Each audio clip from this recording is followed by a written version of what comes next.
Hi friends, welcome to Thulasimani kitchen friends. இன்றைக்கி வீடியோவில் சௌச்சா வச்சு ஒரு சூப்பரான ரெசிபி பார்க்கலாம். அதுக்காக ஒரு பேனில் 2 ஸ்பூன் கிட்ட எண்ணெய் சேர்த்துட்டு, எண்ணெய் நல்லா காஞ்சதும் அதில் 1/2 ஸ்பூன் கடுகு, 1 ஸ்பூன் உளுத்தம் பருப்பு சேர்த்துட்டு அதில் நல்லா பொரிய விட்டுட்டு பொடியாக கட் பண்ண வெங்காயம் ஒன்று கூடவே கொஞ்சம் கறிவேப்பிலை சேர்த்து நான் நல்லா வதக்கிக்கிறேன்.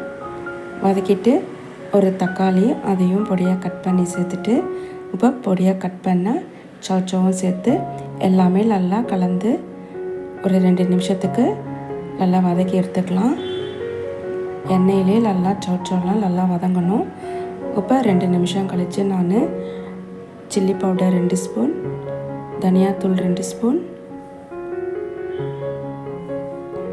1 ஸ்பூன் கரம் மசாலா, 1/2 ஸ்பூன் சீரகம் தூள் சேர்த்துட்டு டேஸ்ட்டுக்கு ஏற்ற மாதிரி கல்லுப்பு சேர்த்துக்கிறேன்.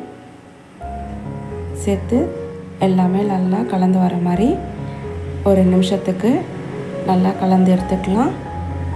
இப்போ ஒரு டம்ளர் கிட்ட தண்ணி சேர்த்து காயெல்லாம் நல்லா வேக வச்சுக்கலாம். சௌச்சவும் சீக்கிரம் வெந்துடும்.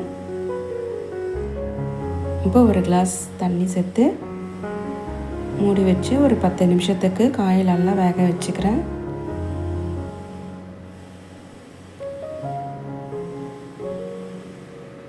இப்போ பாருங்கள், நல்லா காயெல்லாம் வெந்து வந்திருக்கு.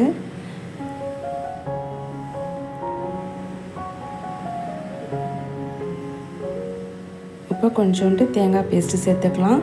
ஒரு 3 ஸ்பூன் கிட்ட தேங்காய் பேஸ்ட்டு சேர்த்து பொடியாக கட் பண்ண கொத்தமல்லியும் சேர்த்துக்கலாம்.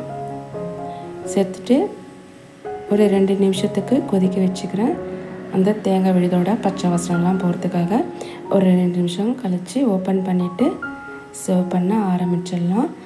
அவ்வளோதான் ஃப்ரெண்ட்ஸ், இப்போ சூப்பரான டேஸ்ட்டில் சௌச்சோ கறி ரெடி ஆகிடுச்சு. இது ரைஸ், இட்லி, தோசை, சப்பாத்தி, பூரி, பரோட்டாக்கெலாம் சூப்பராக இருக்கும்.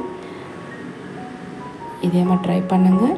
இந்த வீடியோ பிடிச்சிருந்தால் லைக் பண்ணுங்கள், ஷேர் பண்ணுங்கள்.